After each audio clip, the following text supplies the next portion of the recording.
EJ Spark in the building with yet another album review. Today I'm reviewing Rod Wave's Jupiter's Diary 7-Day Theory EP. Be sure to stay till the end for a final score. Coming off successes from his album Beautiful Mind that is still pushing impressive numbers, showing longevity for that album, Rod Wave releases this Jupiter's Diary EP. He said he wanted to release a song or two but didn't know what to release, so we get this 8-track EP. This project contains themes and messages like he can't tell the real from the fake, from the flawed, and being fake in general on songs like Break My Heart and The Answer Is No, leaving the old life behind of theft and robbery and that he's a changed person and has money now on songs like Got It Right and Just Sing. He even talks about being lost in a hectic life on Jupiter's Diary, and a message I absolutely love on the song Love Overdose about love being a drug and who actually needs drugs if you have love. I really do think that's a great statement from him. And he thanks his fans on MJ Story for changing his life and reaching his dreams. And Don't Need is a pretty generic love song, honestly. Lyrically, the themes are strong, but pretty simple and generic bars, yet relatable in a good way. You know, you can feel your struggles with Rod, pain with him, you know, you can have heartbreaks with Rod,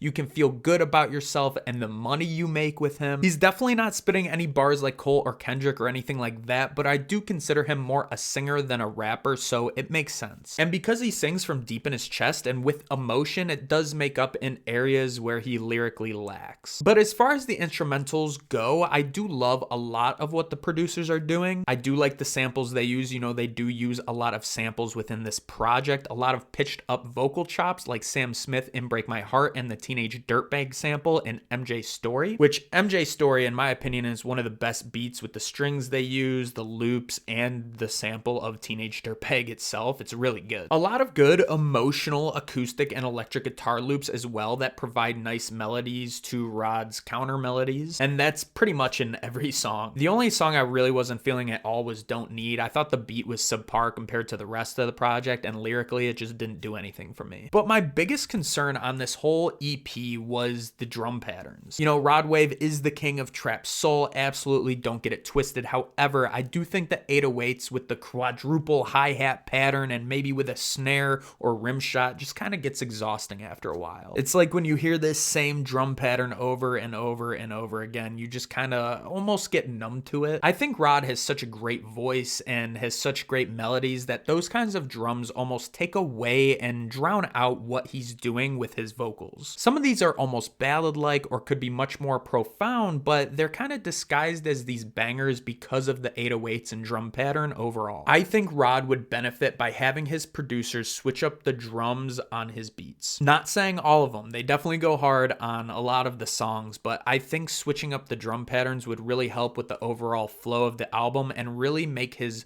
vocals stand out more than they already do. I think the lyrics would punch harder, and I think the melodies would punch harder as well. And I could see some of these songs being a lot more simpler and not having drums whatsoever, and I would think that would make them more emotional. But the EP is only 20-21 minutes. It is a pleasant, soulful listen with emotional vocals and nice instrumentals. I do think Rod is saving his better songs for an upcoming album, and I kind of think he just threw these leftovers together to hold fans over till his next project. I'm going to give this EP a 6.7 out of 10, with my favorite tracks being Jupiter's Diary and MJ Story. But what were your thoughts? Did you love this EP? Did you not like this EP? And what were some of your favorite tracks? Let me know all that in the comments below. Thank you so much for coming by. If you liked the video, hit a like and subscribe to the channel if you love making music, talking music, and listening to music just as much as I do. You can follow me on Twitch, Twitter, and Instagram at EJSpark1. And as always, you know what it is. It's peace, love. I love s'mores. EJ